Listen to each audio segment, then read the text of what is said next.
Hello everyone, welcome to exam B. मेरा नाम है चुनी पुंडीर और मैं स्वागत करता हूं आपका हमारे इस बैंक बी यूट्यूब चैनल पर। और आज हम बात करने वाले हैं आपका जो NICL एओ का जो एग्जामिनेशन होने वाला है, कब होने वाला है, कैसे आपको उसकी तैयारी करनी है, कितने आपके पास उसके लिए दिन बचे हुए हैं और टॉपिक्स में से आपको कौन से आपके इंपॉर्टेंट टॉपिक आपको उठाने हैं कि सब्जेक्ट से, और क्या आप इस टाइम में जो बचा हुआ टाइम आपके पास है उसमें आप क्या क्या चीज़ें कवर कर सकते हैं। ये ज़्यादा बड़ा वीडियो मैं इसको नहीं रखूंगा, बहुत थोड़ा सा वीडियो, छोटा सा वीडियो रहने वाला है, तो इस वीडियो के अंत तक जरूर देखिएगा। और अगर आप पहली बार यहाँ पर आए हैं तो इस चैनल को सब्सक्राइब जरूर कर लीजिए। स्टार्ट करते हैं वीडियो को। ये आपका प्रीलिम्स का पैटर्न है, आपका रीजनिंग का, क्वांट्स का और इंग्लिश का, 3 सब्जेक्ट्स में यहाँ पर आपके आते हैं। वही सेम आपका बैंकिंग वाला पैटर्न आपका ये रहने वाला है। 35 35 30 कुल मिला के 100 नंबर का आपका जो है पेपर है, एक नंबर का एक सवाल। ठीक है, इस तरह से आपका जो पैटर्न है ये यहाँ पर चलेगा। अब इसमें भाई आपके पास जो ये दिन बचे हैं, कितने दिन बचे हैं पहले उसके बारे में बात कर लेते हैं। हम आपका जो एग्जाम है वो कहीं ना कहीं मार्च के पहले हफ्ते में, ठीक है, या फिर आपका जो फेब का जो लास्ट वीक चल रहा है, लास्ट वीक तो खैर अभी पास ही रहेगा, बट फिर भी मार्च का पहला हफ्ता जो आपका फर्स्ट जो वीकेंड पड़ने वाला है, कहीं ना कहीं 3 तारीख 4 तारीख के आसपास हम उसमें इस आपका जो एग्जाम है वो एक्सपेक्ट कर रहे हैं। तो ये जो पूरी वीडियो है, जो स्ट्रेटेजी है, वो आपकी 15 डेज की जो है वो रहेगी।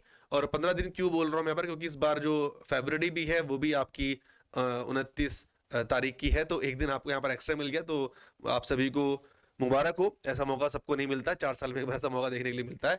ठीक है, तो 15 दिन में आप देखो, बात करेंगे सिर्फ इंपॉर्टेंट टॉपिक्स, क्योंकि अगर आप बिल्कुल ही आपने अगर कुछ नहीं पढ़ा है तो भी आप एटलीस्ट बस यहाँ पर ट्राई तो कर सकते हैं। और जो लोग आधी तैयारी में हैं उनको अभी किन टॉपिक पर फोकस करना चाहिए, वो सेम टॉपिक्स हैं, हम उन दोनों पर यहाँ पर बात करेंगे। ठीक, तो हम यहाँ पर देखें, हमारे यहाँ पर 3 सब्जेक्ट होते हैं भाई, इंग्लिश है, रीजनिंग है, क्वांट्स है।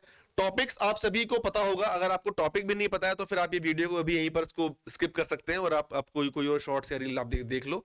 ठीक है, पर टॉपिक्स तो आप सबको एटलीस्ट यहाँ पर पता होने चाहिए। तो अगर मैं इंग्लिश की बात करूं, इंग्लिश में हमारे पास कुछ जो आपके टॉपिक्स हैं वो सभी पूरी इंग्लिश के लिए कॉमन है, बट उसमें से भी आपका जो किस तरह के क्वेश्चंस आपके आते हैं, सबसे पहला आपका जो इंपॉर्टेंट पार्ट रहता है आपका इंग्लिश में, वो रहता है आपका आपका RC। ठीक है, दैट इज रीडिंग कॉम्प्रीहेंशन। और रीडिंग कॉम्प्रीहेंशन 80% 90% आपके जो लेटेस्ट जो आपका के जो अखबार में जो आपके एडिटोरियल आते हैं वो वहां से आपका आता है, हिंदू से, इंडियन एक्सप्रेस से, यहां से आपका पूछा जाता है।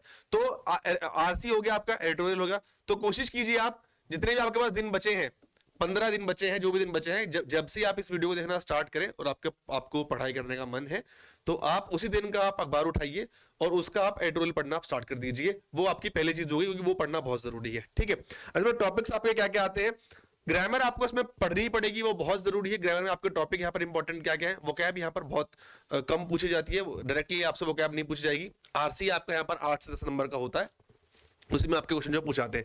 इससे फिर आपके बचते हैं आपके फिलर्स, है ना, आपके ऐसे फिलर्स आते हैं। ठीक, RC पढ़ने का आपको एक और फायदा है कि आपको PQRS में रीअरेंजमेंट में आपको बहुत हेल्प मिलती है। आप ना वहां से जो आपके सेंटेंसेस होते हैं उनको आप अच्छे से अरेंज कर पाते हो, ये RC को करने का बहुत अच्छा फायदा है। ठीक है, ये हो गया आपका। ठीक है, आपका फिर सेंटेंस कंप्लीशन हो गया, सेंटेंस इंप्रूवमेंट हो गया आपका, ये आपका टॉपिक है। और अगर बात करें आपका क्लोज टेस्ट है, तो ये आपका कुछ टॉपिक है। अब देखो भी, इनके लिए आपका 15 दिन है। अब इसमें आपको क्या करना है, जो आपके ग्रामर के बहुत बेसिक टॉपिक्स हैं वो आपको पढ़ने ही पढ़ने पड़ेंगे। टेंस हो गया आपका, आर्टिकल्स हो गया आपका, वर्ब है, एडवर्ब है, इनको आप पढ़िए। एक एक दिन में 1-1 2-2 घंटा लगाकर पढ़िए और कुछ ना कुछ आप प्रैक्टिस कीजिए। अगर आपने कुछ भी नहीं किया है तो आपको यहाँ से काफी चीजें जो है वो हेल्पफुल रहेंगी। रीजनिंग की अगर बात करें, रीजनिंग में आपके जो मोस्ट इंपॉर्टेंट टॉपिक है, आपके 5 से 6 इंपॉर्टेंट टॉपिक्स रहते हैं जो आपके एग्जाम में पूछे जा सकते हैं। उसमें आपका इनइक्वालिटी है, ठीक, आपका इनइक्वालिटी है, आपका सिलॉग है,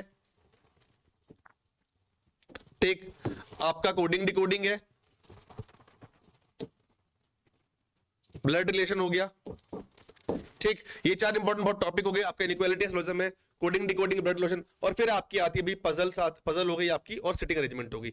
अब देखो, पजल और सिटिंग अरेंजमेंट जो होती है वो एक दिन का टॉपिक नहीं है, एक दिन का वो कुछ भी खेल नहीं है उसमें, वो सिर्फ कहने वाली बात है। बट 15 दिन है, 15 दिन में कोशिश कीजिए, पहले आप 1 दिन निकाल के 2 दिन निकाल के उसके आप कॉन्सेप्ट्स को सीखिए और रोज कम से कम 5-5 6-6 पजल आप कम से कम आप लगाइए, क्योंकि बाकी चीजें भी आपको यहाँ पर देखनी है। ठीक है, रही बात अगर इन टॉपिक्स की, तो ये सारे टॉपिक आपके एक एक दिन के हैं। अगर आप एक दिन निकाल के पूरा, मतलब एक दिन मतलब 24 घंटे नहीं बोल रहा हूं मैं, बट आपकी जो पूरा स्टडी का जो एक दिन है, मतलब कि आज मैं रीजनिंग में ये पढ़ने वाला हूं, उस तरह से बोल रहा हूं, तो इनइक्वालिटी आप उठाएंगे तो आप वो खत्म कर सकते हैं, स्लॉग आप उठाएंगे तो आप उसको खत्म कर सकते हैं। एक ही दिन में प्रैक्टिस कीजिए, एक टॉपिक क्लियर करो 2 घंटे 3 घंटे में, उसके फिर 50 से आप 100 सवाल आप लगाइए, तो आपकी जो बेसिक चीजें हैं वो क्लियर हो जाएंगी यहाँ पर। ठीक है, आपका सिलॉजिज्म है, कोडिंग डिकोडिंग है, ब्लड रिलेशन है, ठीक है, आपका डायरेक्शन डिस्टेंस है, तो ये टॉपिक्स हैं आपके, ये एक ही दिन का टॉपिक है। बट हाँ, पजल सिटी अरेंजमेंट एक दिन में नहीं होगा, ये आपको 5-6 टाइप आपकी इसमें होती हैं, आपको एक ही दिन में एक टाइप करनी होगी, और प्रैक्टिस है रोज, फिर आपको इनकी प्रैक्टिस जो करनी होगी।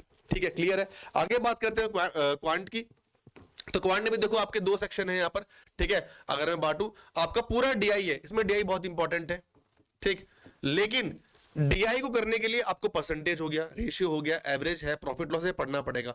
अब इसके अलावा आप इसमें नंबर कहां पर लेकर आ सकते हैं, आप वो देखो, नंबर सीरीज, ठीक है, सिंप्लीफिकेशन, अप्रोक्सीमेशन, क्वालिटी इक्वेशन, ये 4 टॉपिक आपके ऐसे, इन 4 में से आपके 3 टॉपिक 100% आपके हर एग्जाम में आपके आते ही आते हैं। तो इनको अगर आप करेंगे, और इतने बड़े मुश्किल टॉपिक नहीं है ये भी, जैसे मैंने आपको रीजनिंग में बोला, ये भी एक एक दिन के टॉपिक है, इनको आप कर सकते हो। और जब आप इनसे जब आप फ्री हो जाओ, यहां से आप 35 में से कुछ भी नहीं, आप 15 नंबर तो आप यहां से आप ले ही सकते हो। ठीक है, ये कम से कम है। और बाकी अगर आपको बहुत मन है क्वांट्स पढ़ने का, आपके पास टाइम भी है, तो भाई आप अर्थमेटिक के जो आपके बेसिक टॉपिक्स है, परसेंटेज उठाओ, रेशियो उठाओ, एवरेज उठाओ। ठीक है, ये 3 टॉपिक उठाओ और उनके बेस पर फिर आप डीआई करना स्टार्ट कर दो। ये सारी चीजें आपकी हैं।